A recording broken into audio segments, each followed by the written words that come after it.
नमस्कार, सुगमल्ले, good evening to everybody. हमारे हृदय सम्राट कांग्रेस अध्यक्ष माननीय राहुल गांधी जी आपके बीच में आए हैं। आपको देख के यहां बहुत बड़ी खुशी हुई है। हम आपका स्वागत करते हैं। इनके साथ डॉक्टर सैम पित्रोड़ा जी है, जो इंडियन ओवरसीज कांग्रेस के हमारे अध्यक्ष हैं। आप बड़े पैमाने पे सारे यूएई से और गल्फ कंट्री से यहां पधारे हैं। मैं आपका स्वागत करता हूं। हमारे कुछ मित्रों 10-15 हजार स्टेडियम के बाहर रह गए हैं। We are sorry for that, but we thank again and giving mic to honourable Congress president Rahul Gandhi ji. हमारे हृदय सम्राट राहुल गांधी जी।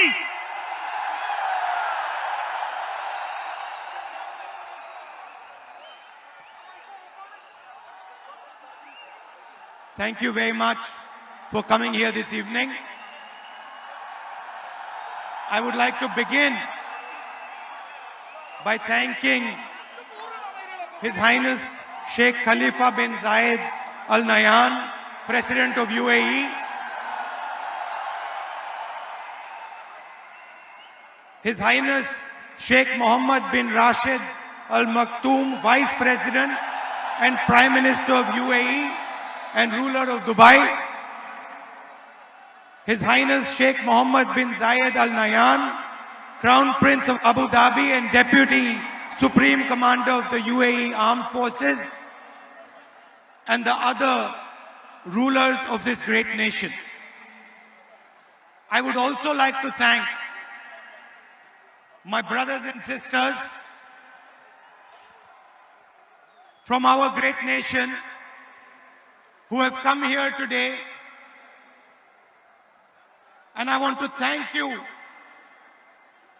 because when I drive through Dubai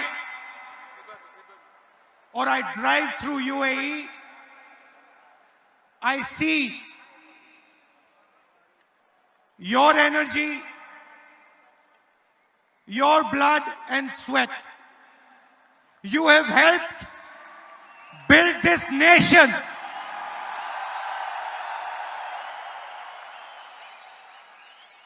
You have helped build this nation. And every single time I come here, I want to tell you, from the bottom of my heart, every single time I come here, I feel so proud of all of you. I feel so happy to see that you have played your part with dignity, with love, with togetherness, and with tolerance. Before coming to this meeting, I met His Highness. And I want to tell you a little bit about my impressions about His Highness, the leader of Dubai. Somebody who has spent more than 50 years, given his whole life, given a vision for Dubai. I met him today for the first time. And I want to tell you what I experienced.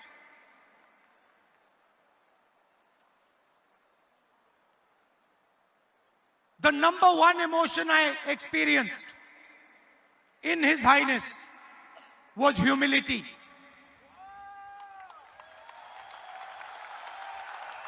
Humility that what has been achieved in Dubai has been achieved with his vision.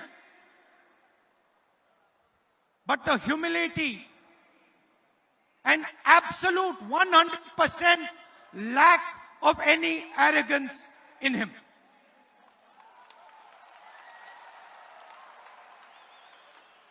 Great nations are built with that type of humility. A leader who listens, a leader who appreciates not only the people from this country, but the millions of people who come from other countries to help build this country. And this country has been built by many voices. It's a coincidence. Maybe it was meant to be, but this year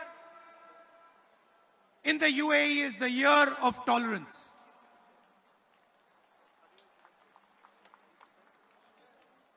Year of tolerance. And I'm sad to say, the values that bring together the people of the UAE and India, the central value is humility and tolerance.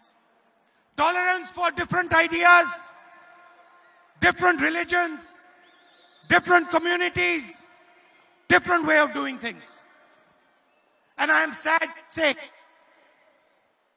that here it is the year of tolerance. And back home, it is 4.5 years of intolerance.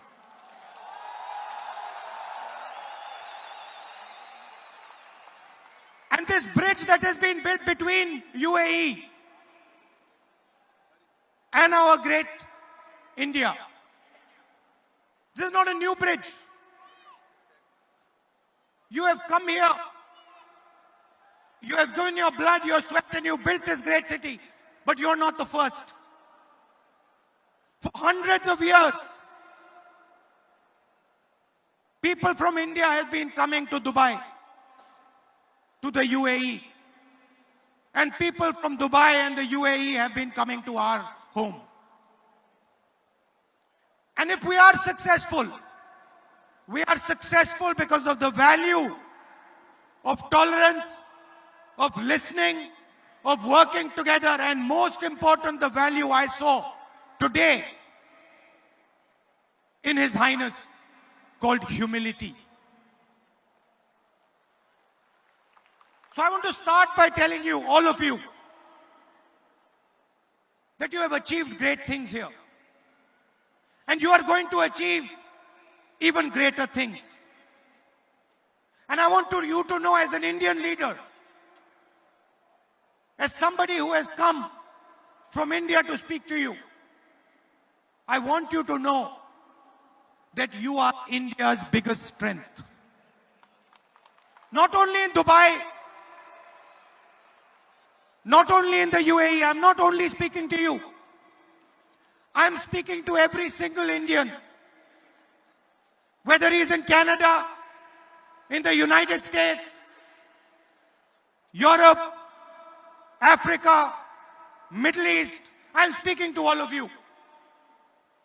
And I want to tell you that you have played a tremendous role in making India what it is today. And I want to go further. I want to go further, because that is not enough. I want to say clearly that without your help, without the help of the NRIs, it would be impossible for India to be where it is today. Let us talk about some of the great NRIs. Let us talk about you. Who are you? What is your spirit? Let me tell you a little bit. In the last century, when we stood up and fought the British, the fight was led by a non-resident Indian called Mahatma Gandhi. When we carried out the White Revolution, became #1 in milk production, that job was done by a non-resident Indian returned person. Here on the stage we have Sam Petroda. Telecom revolution, non-resident Indian. And then liberalization. The brain behind liberalization, Manmohan Singh ji, non-resident Indian. So I have come here to tell you that I don't just want to talk to you. I don't just want to come here, give you the same speech and go home. I'm not interested. I'm interested in making you realize that you are India's future and we cannot build India without you. And I want you to do what you have done in Dubai, what you have done in the UAE, what you have done in the United States, what you have done in Europe, in Africa. I want you to help us do that back home. And I want a commitment from you. I want a commitment for you. You are going to stand together with us in India and help us solve the 2 or 3 big problems, challenges that we face. Do I have your acceptance to this proposal? I didn't hear you. I want you to say it louder. No, louder. Now let me tell you what are the problems that we face and what are the problems that we are going to work with you to resolve.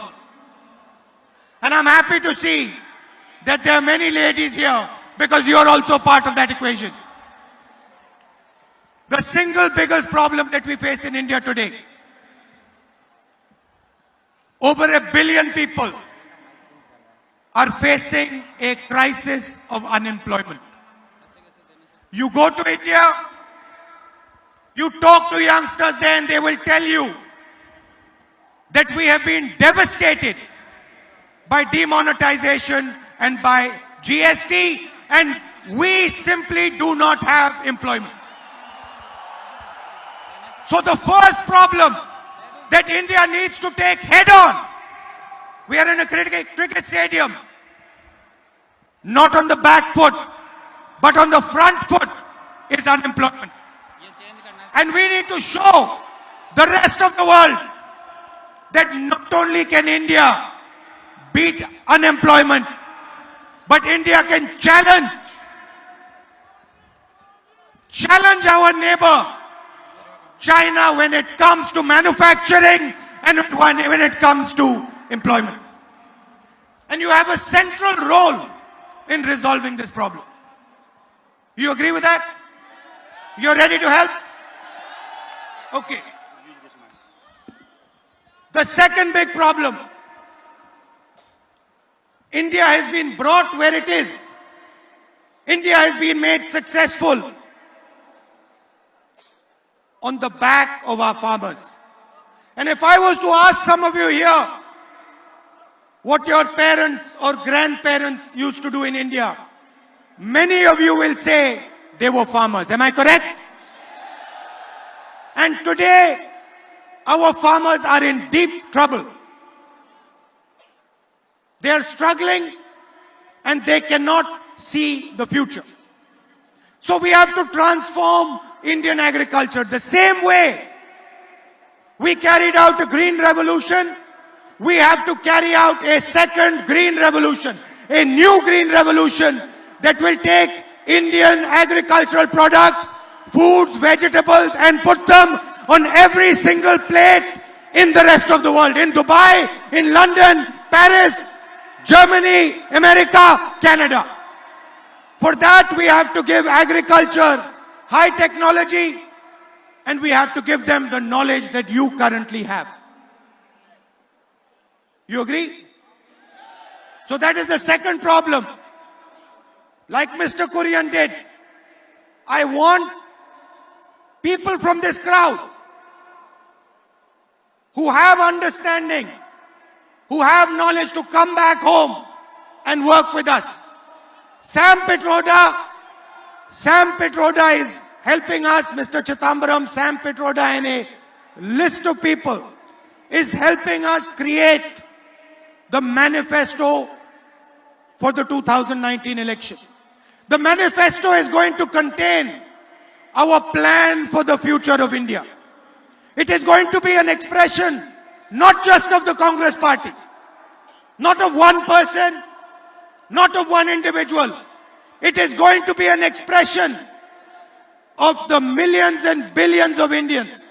It is going to be an expression of our farmers, of our youngsters, of women like you, and most importantly, it is going to be an expression of our NRI community.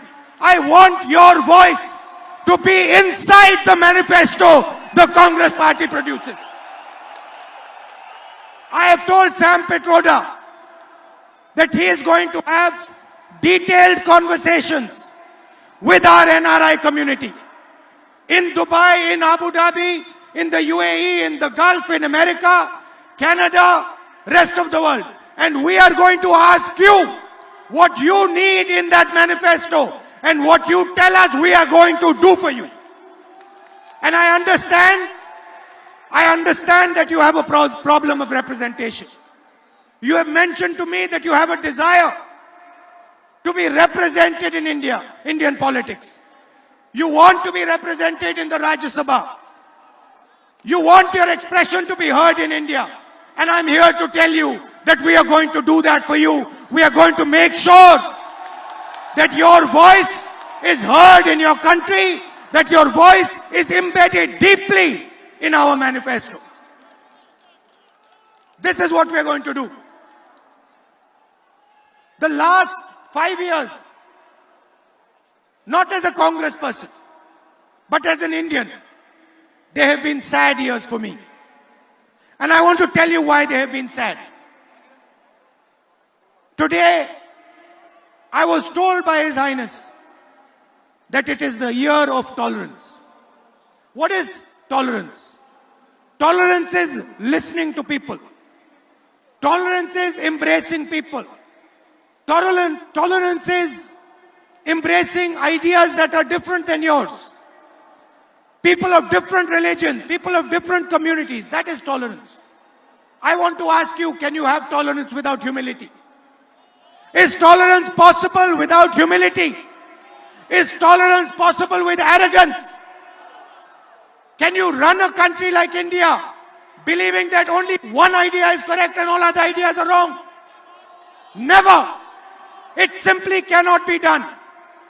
And what makes me sad is that today in India, my beloved country is being divided. It is being divided, and I want every NRI to hear this properly. It is being divided for political reasons and for political benefit. That is why it is being divided. Different religions are being divided. Different communities are being divided. The rich and the poor are being divided. And India can never be strong if it is divided. I said to you, we are in a cricket stadium. I made the analogy of hitting a six. I want to ask you, can a cricket team that is divided, a cricket team where the batsmen don't talk to the bowlers, where the bowler doesn't talk to the wicketkeeper, where the wicketkeeper doesn't talk to the fielder, can that cricket team ever win a game? Then how can a country that is divided be successful? It is impossible. So the first task that we have to do, the absolute first task that we have to do, and every single Indian is responsible for this, whether he lives in India or he lives in Dubai, UAE, America, anywhere, every single Indian is responsible. We have to bring India together once again. We have to bring all our communities, all our religions, all our people, all our states together. And we have to say that enough. This is not many countries. This is not many religions. This is not many castes. This is first one country. From there we will start. And that is where we are fundamentally different. We simply do not believe that India can be successful if it is divided. And I want all of you to commit, regardless of which religion you're from. You have people here from Kerala, from Punjab, from Haryana, Karnataka, Maharashtra. Every single state, there are people here. There are people here from every single religion, every single community. There are men, women. India can never be strong if it is divided. Please understand that. It is impossible for our great country to be strong if it is divided. There is a lot of work to be done. You have shown what is possible. In many ways, you have shown us how to deal with challenges like urbanization. You have shown us how to deal with problems like transport. You have shown it to us. We have learned from you. And there are these tremendous problems that we have to resolve. And it makes me sad that instead of discussing unemployment, how to defeat unemployment, instead of discussing the difficulty our farmers go through, instead of discussing how we can build a future for youngsters, instead of discussing how we can empower women like you, we are sitting and fighting amongst each other. We are threatening each other, shouting at each other, abusing each other. It does not make sense in the 21st century. And that is what we have to do. We have to bring India together, regardless of the ideology, regardless of the thinking. Some people have said, we want a Congress Mukh Bharat. We do not want a BJP Mukh Bharat. We do not want that. But we want a Bharat that is united, where every single Indian person says, I am first an Indian, and then I'm everything else. And so I want to thank you. I want to give you all my love, and I want to tell you that till the day I die, my doors, my ears, and my heart will always be open for you. And you will always have space. And I know that you struggle. You're sitting here happy. But each one of you, there's not a single person in this room who has not struggled and made himself successful. I don't think there is a single person in this room who has not struggled, who has not given his blood, his sweat, his tears. It is true, isn't it? There is not a single person who has not built himself from scratch over here. And that is something we're extremely proud of. And you must never forget that. That if there is an idea called India, if President Obama, President Trump can say that there is only two countries, there are only two countries that can challenge the United States, a superpower, the biggest superpower. The president of the biggest superpower says there are only two countries that can challenge us. Which two countries? China and India. And what is India if it is not you? India is not simply a geographical idea.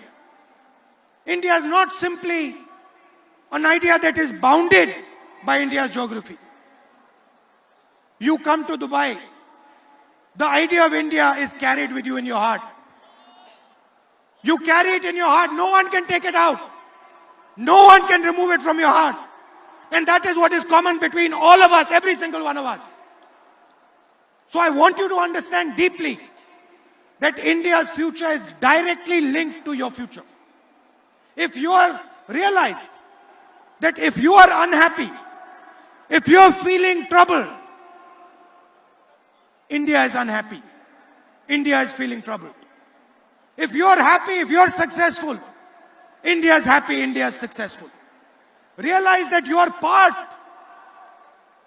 of a great idea, an idea that includes tolerance, that includes brotherhood, that accepts multiple different religions, multiple different states. You are part of that great idea and you have a lot to show the rest of the world. In an environment of violence, of anger, and you see it everywhere. You see it in the United States, you see it in Europe, you see it in the Middle East. In an environment of anger, India has the answer. India has the blueprint to provide an answer not just to India, but to the entire planet. Non-violence is embedded inside our DNA. And it has been embedded not for 50 years. Mahatma Gandhi was a great exponent of non-violence. But Mahatma Gandhi ji picked up the idea of non-violence from our great religions, from our great teachers. Mahatma Gandhi picked up the idea of non-violence from ancient Indian philosophy, from Islam, from Christianity, from Judaism, from every great religion, where it is clearly written that violence will not help anyone achieve anything. So that is your history. That is your caliber. And I want to once again thank you with all my heart for giving me such a lovely reception, for showing me so much love and affection,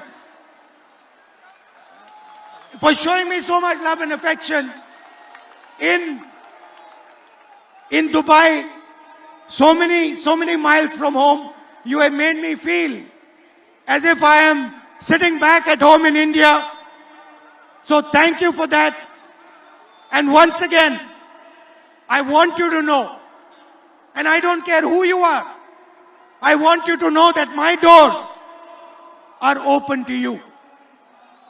I don't care how old you are, how young you are, where you come from, man, woman, my doors are open for you. You just tell me how I can help you and I am at your service. Thank you. Thank you very much. We are facing an electoral battle in 2019. I want to tell you with utmost confidence that we are going to win that battle and we are going to bring India together again and move forward and take on the great challenges that our country faces. Thank you very much. Have a good evening. Good night.